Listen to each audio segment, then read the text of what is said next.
আচ্ছা, তুমি যদি নিজেকে পরিবর্তন করতে চাও, তুমি কিন্তু একদিনে নিজেকে পরিবর্তন করতে পারবে না। যেমন আমাকে দিয়ে আমি তোমাকে বলছি, আমি কিন্তু একদিনই এরকম হয়ে যায়নি। আমি আগে অবশ্যই 8-10টা মেয়েদের মতনই ছিলাম, কিন্তু আল্লাহ রহমত আমাকে হেদায়েত দান করেছে, তার জন্য আমি এরকম হয়ে গেছি।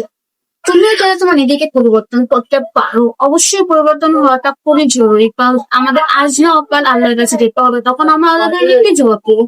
তুমি প্রথমে কিভাবে শুরু করবে? নামাজ দিয়ে। না, প্রথমে তুমি তোমার নিয়তটা ঠিক করবে যে হ্যাঁ, আমি জিনিসটা করবো, আমি আল্লাহ সন্তুষ্টের জন্য নিজেকে পরিবর্তন করবো।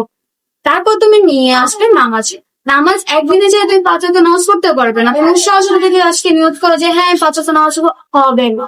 তুমি প্রথমে শুরু করো জোহর বা আসর, তোমার যে নামাজটা করতে ভালো লাগে প্রথমে এক ওয়াক্ত দিয়ে শুরু করবে, ওটাই নিয়মিত করতে থাকবে।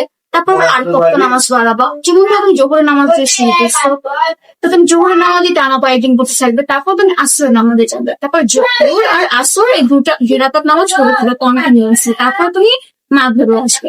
তারপর জোহর, আসর, মাগরিব এই তিন ওয়াক্ত নামাজ তুমি কন্টিনিউ করে থাকবে। তারপর তুমি ধীরে ধীরে যে মাগরিবে না, এশার নামাজে ফিরবে। পরে তুমি কন্টিনিউয়াস এশার নামাজ পড়তে শুরু করবে, 4 ওয়াক্ত নামাজ।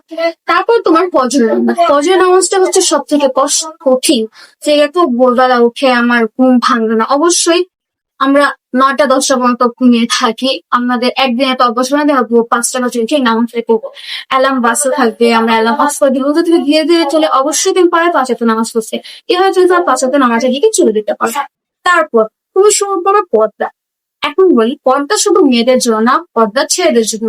যে তোমার সামনে দিয়ে একটি নারী হেঁটে যায়, তুমি তোমার দৃষ্টি নিচে করে ফেলবে। তুমি ধীরে ধীরে চেষ্টা করবে। আর মহিলাদেরটা বলি, তুমি পর্দা তুমি তো একদিনে একদম ঢেকে ফেলবে, তো এদিকে একদিনে অসম্ভব। আমি কিন্তু নিজেকে একদিনে এরকম করতে পারিনি।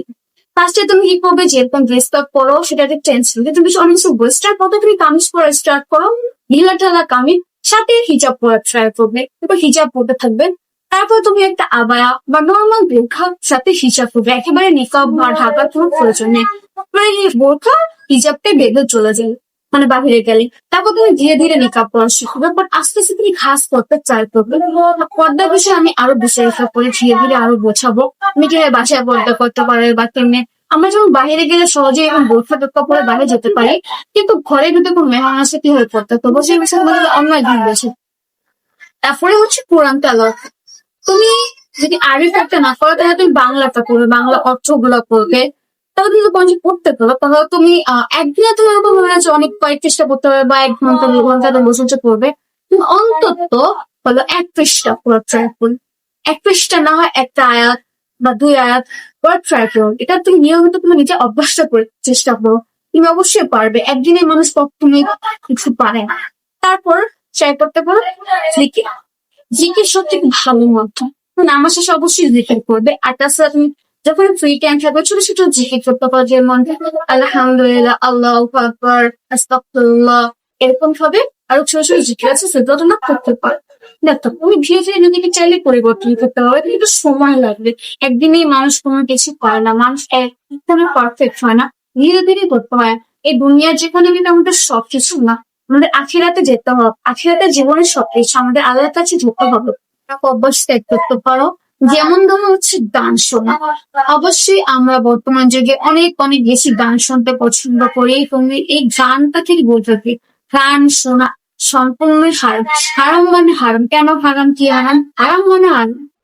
তো গানে যে বিটটা বাজে, এখানে জন্য আমরা মানে ওটা আকৃষ্ট হয়ে থাকি, তো আমরা আল্লাহ থেকে দূরে চলে থাকি কারণে। তো তুমি করতে পারো, কিছু গজল শুনতে পারো, কিন্তু উইদাউট বিট ছাড়া, অনলি ভোকাল। তোমার শুধুমাত্র অনলি ভোকাল সিঙ্গার। লাইক অনেক গজল আছে না যেগুলো আমাদের বিট থাকে, সেগুলো শুনবে না, শুধুমাত্র ইউটিউবে সার্চ করে অনলি ভোকাল। যদি তুমি মনে করো কোরআনেও যদি বিট থাকে, তাহলে সেই কোরআন শোনাটাও জায়েজ নাই, কিন্তু অনলি ভোকালটা শুনতে পারবে। সো গান শোনা থেকে সম্পূর্ণ বিরত থাকবে। তারপরে হারাম রিলেশন। তোমরা যদি হারাম রিলেশনশিপে থেকে থাকো, অবশ্যই তোমরা ধীরে ধীরে জিনিসটা থেকে দূরে সরে আসো। কারণ মানে রিলেশন রাইট নাও যে তোমার হারাম জিনিসগুলো পরে থাকছো, কি হবে ভাই? তুমি মানে কেমনে কি হবে? তুমি আল্লাহর পথে, আল্লাহ নিষেধ করছে জিনিসটা হারাম মানে হারাম, তুমি কেমন হারাম কোনো খাবার খাবে? অবশ্যই না, হারামের কথা খাইতে বললাম, আর লোকে অবশ্যই হারাম খাবার তো খাবে না। তাহলে তুমি হারাম জিনিস থেকে সম্পূর্ণ বলতে হবে যেটা হারাম সেটা হারাম।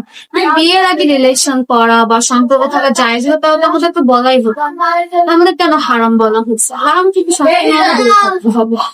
তুমি খারাপ সম্পর্কে অবশ্যই তোমার খারাপ সম্পর্ক অবশ্যই জরুরি।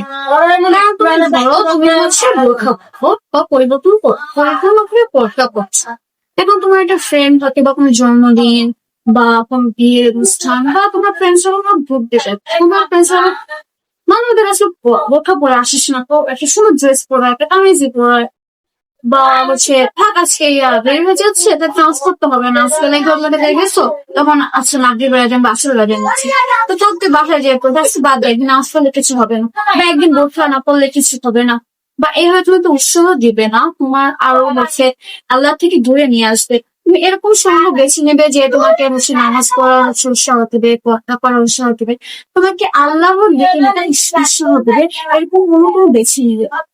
তুমি কিন্তু পরিবর্তন হতে পারো না, তুমি ধীরে ধীরে এখন থেকে একটা কাজ করতে পারো যে একত্রে নামাজ পড়তে পারো, জিকির করতে পারো, একটা পড়াশোনা করতে পারো, এভাবে নিজের ঘুমানোর আগে তওবা করতে পারো, এবার খারাপ সঙ্গ প্রতিদিন একটা করে হচ্ছে খারাপ অভ্যাস পরিত্যাগ করতে পারো, এইভাবে নিজেকে ধীরে ধীরে পরিবর্তন করতে পারবে।